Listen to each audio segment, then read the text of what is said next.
ഒരു ദിവസം നിങ്ങൾ അവസാനമായി നിങ്ങളുടെ കണ്ണുകൾ ചിമ്മും. പിന്നീട് ഒരിക്കലും അത് തുറക്കില്ല. നിങ്ങളുടെ പ്രിയപ്പെട്ടവരുടെ ശബ്ദം നിങ്ങൾ അവസാനമായി കേൾക്കും. പക്ഷേ അവർക്ക് മറുപടി നൽകാൻ നിങ്ങൾക്ക് കഴിയില്ല. ആ നിമിഷം വരുമ്പോൾ നിങ്ങളുടെ ശരീരം ഇവിടെ തന്നെ ഉണ്ടാകും. എന്നാൽ നിങ്ങളുടെ ആത്മാവ് അപരിചിതമായൊരു ലോകത്തേക്ക് യാത്ര തിരിക്കുകയായിരിക്കും. എന്തായിരിക്കും ആ ആദ്യത്തെ രാത്രിയിലും തുടർന്നുള്ള ദിവസങ്ങളിലും നിങ്ങൾക്ക് അനുഭവപ്പെടുക? ഈ വീഡിയോയിൽ നമ്മൾ നിഗൂഢമായ ബർസഖ് ലോകത്തേക്ക് പോകുകയാണ്. എല്ലാവരും കടന്നുപോകുന്ന ആ യാത്രയെക്കുറിച്ച് നമ്മൾ പര്യവേക്ഷണം ചെയ്യും. എന്നാൽ ഒരാൾക്കതിനെക്കുറിച്ച് കൃത്യമായി അറിയാമായിരുന്നു: നമ്മുടെ പ്രവാചകൻ മുഹമ്മദ് നബി സ്വല്ലല്ലാഹു അലൈഹി വസല്ലം.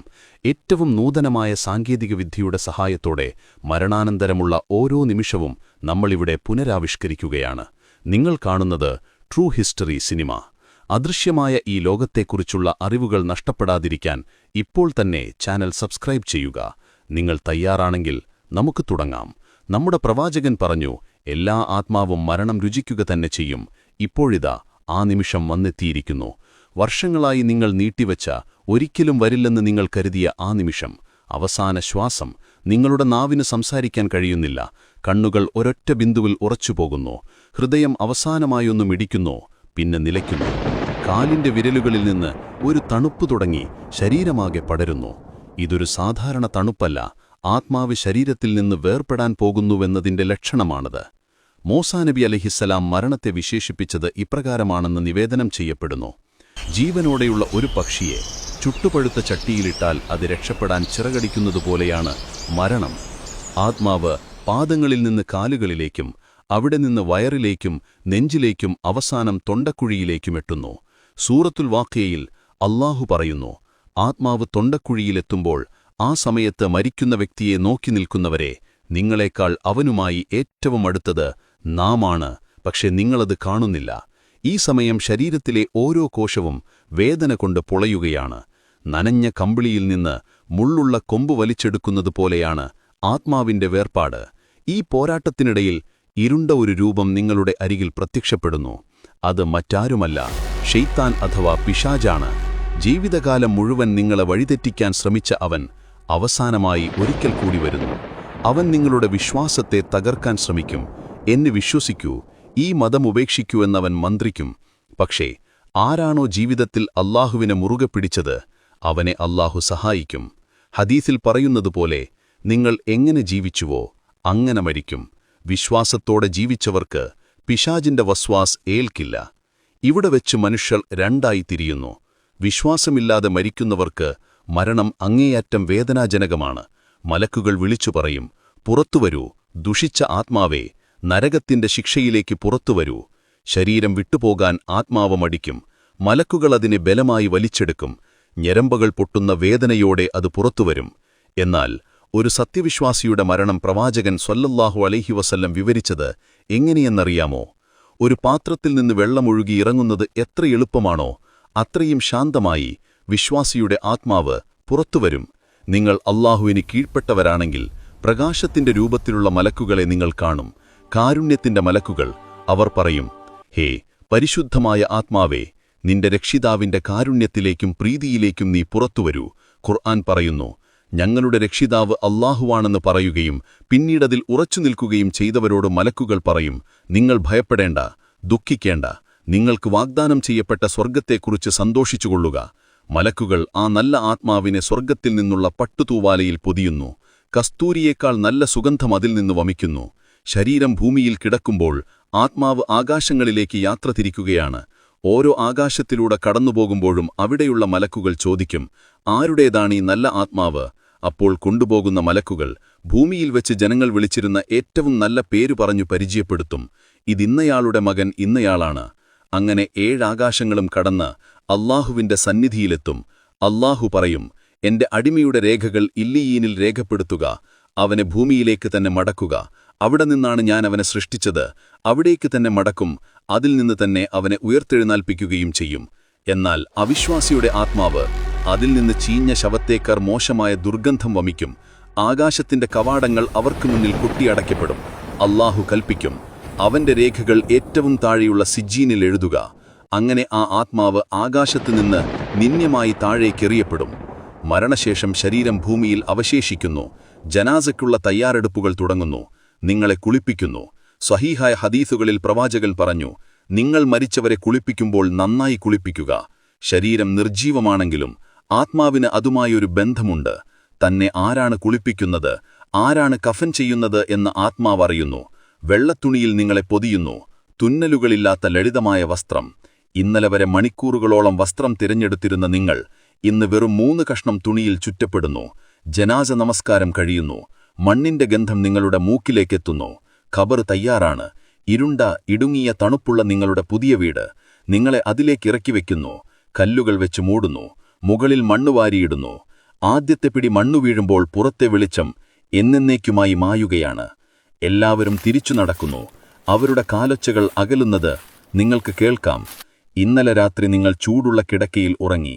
ഇന്ന് രാത്രി നിങ്ങൾ മണ്ണിനടിയിൽ കല്ലുകൾക്കിടയിൽ ഒറ്റയ്ക്ക് കിടക്കുന്നു. ഇനിയാണ് ഏറ്റവും ഭയാനകമായ നിമിഷം, ഖബറിന്റെ ഞെരുക്കം. പ്രവാചകൻ പറഞ്ഞു, ഖബറിനൊരു ഞെരുക്കമുണ്ട്. അതിൽ നിന്നാരെങ്കിലും രക്ഷപ്പെടുമായിരുന്നുവെങ്കിൽ അത് സഅദ് ബിൻ മുആദ് റളിയല്ലാഹു അൻഹു രക്ഷപ്പെടുമായിരുന്നു. വാരിയെല്ലുകൾ പരസ്പരം കോർത്തുപോകുന്നത്രയ്ക്കും ശക്തമായൊരാലിംഗനം ഖബർ നൽകും. അപ്പോൾ ഇടിമുഴക്കം പോലുള്ള ശബ്ദവുമായി നീല കണ്ണുകളുള്ള 2 മലക്കുകൾ വരും, മുൻകർ നഗീർ. അവർ ആ മനുഷ്യനെ എഴുന്നേൽപ്പിച്ചിരുന്നു. നിങ്ങളുടെ ജീവിതത്തിലെ ഏറ്റവും വലിയ പരീക്ഷ അവിടെ തുടങ്ങുകയായി. 3 ചോദ്യങ്ങൾ. 1. മൻ റബ്ബുക, ആരാണ് നിന്റെ രക്ഷിതാവ്? 2. മൻ ദീനുക, എന്താണ് നിന്റെ മതം? 3. മൻ നബിയുക, ആരാണ് നിന്റെ പ്രവാചകൻ? വിശ്വാസിക്ക് ഈ ചോദ്യങ്ങൾക്കുള്ള ഉത്തരമറിയാം. അവൻ ഭയമില്ലാതെ പറയും, എന്റെ റബ്ബ് അല്ലാഹുവാണ്, എന്റെ മതം ഇസ്ലാമാണ്, എന്റെ പ്രവാചകൻ മുഹമ്മദ് നബി സ്വല്ലല്ലാഹു അലൈഹി വസല്ലമാണ്. അപ്പോൾ ആകാശത്തു നിന്നൊരു വിളിവരും, എന്റെ അടിമ സത്യം പറഞ്ഞു. അവന് സ്വർഗത്തിൽ നിന്നുള്ള വിരിപ്പുകൾ വിരിച്ചു കൊടുക്കുക, സ്വർഗത്തിലേക്കൊരു വാതിൽ തുറന്നു കൊടുക്കുക. ഖബർ കണ്ണിനു കാണാവുന്ന അത്രയും ദൂരത്തേക്ക് വിശാലമാക്കപ്പെടും. സ്വർഗത്തിലെ സുഗന്ധം ആ ഖബറിൽ നിറയും. എന്നാൽ ജീവിതം പാഴാക്കിയവന്റെ അവസ്ഥയോ? അവൻ ഭയത്തോടെ പറയും, എനിക്കറിയില്ല, എനിക്കറിയില്ല.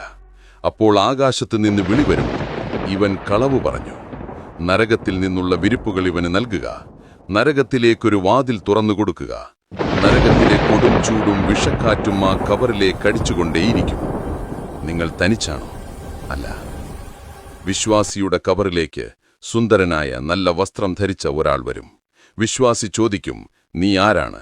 അയാൾ പറയും, ഞാൻ നിന്റെ നല്ല കർമ്മങ്ങളാണ്, നിന്റെ നമസ്കാരം, നിന്റെ നോമ്പ്, രഹസ്യമായി നീ ചെയ്ത ദാനധർമ്മങ്ങൾ, നീ ഒഴുക്കിയ കണ്ണുനീർ, അതെല്ലാമാണ് ഞാൻ. അന്ത്യനാൾ വരെ നിനക്ക് കൂട്ടായി ഞാനിവിടെ ഉണ്ടാകും. ഖബറിലെ ഏകാന്തതയിൽ, ഭയത്തിൽ അവൻ നിങ്ങൾക്ക് കാവലായിരിക്കും.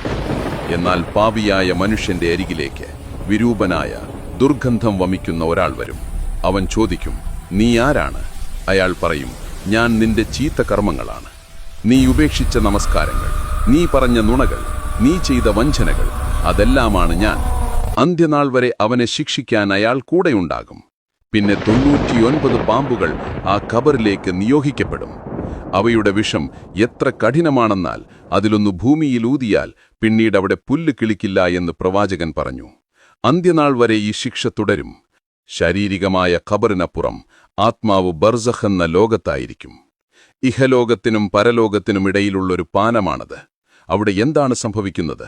ഹദീഥുകളിൽ വളരെ വ്യക്തമായി പറയുന്നുണ്ട്. ഒരു വിശ്വാസി മരിച്ചു കഴിഞ്ഞാൽ നേരത്തെ മരിച്ച മറ്റു വിശ്വാസികളുടെ ആത്മാക്കൾ അവനെ കാണാൻ വരും. പ്രവാസത്തിൽ നിന്നൊരാൾ നാട്ടിൽ വരുമ്പോൾ നമ്മൾ ഓടിക്കൂടുന്നത് പോലെ അവർ അവന് ചുറ്റും കൂടും. അവർ ചോദിക്കും, ഭൂമിയിൽ ഇന്നയാൾ എന്തു ചെയ്യുന്നു? അയാൾ വിവാഹം കഴിച്ചോ? അയാൾക്ക് സുഖമാണോ? അക്കൂട്ടത്തിൽ ഒരാളെക്കുറിച്ച് പുതിയ ആൾ പറയും, അയാൾ മരിച്ചല്ലോ, അയാൾ നിങ്ങളുടെ അടുത്തേക്ക് വന്നില്ലേ? അപ്പോൾ അവർ സങ്കടത്തോടെ പറയും, എങ്കിൽ അവൻ നമ്മുടെ അടുത്തേക്കല്ല, അതായത് സ്വർഗത്തിലേക്കല്ല, ഹാവിയയിലേക്കാണ്, നരകത്തിലേക്കാണ് പോയത്. മരിച്ചവർക്ക് നമ്മളെ അറിയാൻ കഴിയുമോ? ബദർ യുദ്ധത്തിനു ശേഷം മരിച്ചവരോട് പ്രവാചകൻ സംസാരിച്ചത് ചരിത്രത്തിലുണ്ട്. ഉമർ റളിയല്ലാഹു അൻഹു ചോദിച്ചപ്പോൾ നബി പറഞ്ഞു, ഞാൻ പറയുന്നത് നിങ്ങളെക്കാൾ വ്യക്തമായി അവർ കേൾക്കുന്നുണ്ട്, പക്ഷെ അവർക്ക് മറുപടി പറയാൻ കഴിയില്ലെന്നേ ഉള്ളൂ എന്ന്. അതുകൊണ്ടാണ് നമ്മൾ ഖബർസ്ഥാൻ സന്ദർശിക്കുമ്പോൾ സലാം പറയുന്നത്. ഷഹീദുകളായ ആളുകളുടെ ആത്മാക്കൾ പച്ചക്കിളികളുടെ ഉള്ളിലായി സ്വർഗത്തിലൂടെ പറന്നു നടക്കുമെന്ന് പ്രവാചകൻ പറഞ്ഞിട്ടുണ്ട്. പ്രിയപ്പെട്ടവരെ, ബർസഖ് ലോകത്ത് കിടക്കുന്നവർക്ക് സ്വയം ഒന്നും ചെയ്യാൻ കഴിയില്ല. അവരുടെ അമൽ ബുക്ക് അഥവാ കർമ്മപുസ്തകം അടക്കപ്പെട്ടു. ഇനി അവർക്ക് പ്രതീക്ഷയുള്ളത് നിങ്ങളിലാണ്, ജീവിച്ചിരിക്കുന്നവരിൽ. ഖബറിൽ കിടന്നവർ ആഗ്രഹിക്കുന്നുണ്ടാകും, എന്റെ മകൻ എനിക്ക് വേണ്ടി ഒന്ന് പ്രാർത്ഥിച്ചിരുന്നെങ്കിൽ, എന്റെ പേരിൽ ഒരു പാവപ്പെട്ടവന് ഭക്ഷണം നൽകിയിരുന്നെങ്കിലെന്ന്. മരിച്ചവർക്ക് വേണ്ടി 40 ദിവസമല്ല, എന്നും നമ്മൾ പ്രാർത്ഥിക്കണം. പ്രവാചകൻ പഠിപ്പിച്ചു തന്ന മരിച്ചവർക്ക് ഏറ്റവും ഉപകരിക്കുന്ന കാര്യങ്ങളിവയാണ്. 1. സ്വദഖത്തുൽ ജാരിയ. ഒരു പള്ളി നിർമ്മിക്കാൻ സഹായിക്കുക, ജനങ്ങൾക്ക് വെള്ളം കുടിക്കാൻ ഒരു കിണർ കുഴിക്കുക, ഒരു മരം നടുക, അല്ലെങ്കിൽ ഖുർആൻ വഖഫ് ചെയ്യുക. നിങ്ങൾ മരിച്ചവർക്ക് വേണ്ടി ഒരു കിണർ കുഴിച്ചാൽ അതിൽ നിന്ന് ഓരോ തുള്ളി വെള്ളം ആരെങ്കിലും കുടിക്കുമ്പോഴും അതിന്റെ കൂലി ആ ഖബറിലേക്ക് എത്തിക്കൊണ്ടിരിക്കും. 2. നല്ല സന്താനങ്ങളുടെ പ്രാർത്ഥന. ഇതാണ് ഏറ്റവും പ്രധാനം.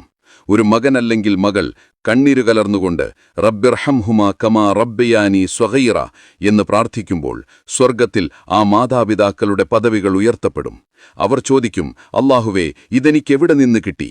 അല്ലാഹു പറയും, നിന്റെ മകൻ നിനക്കു വേണ്ടി പാപമോചനം തേടിയതിന്റെ ഫലമാണിത്. 3.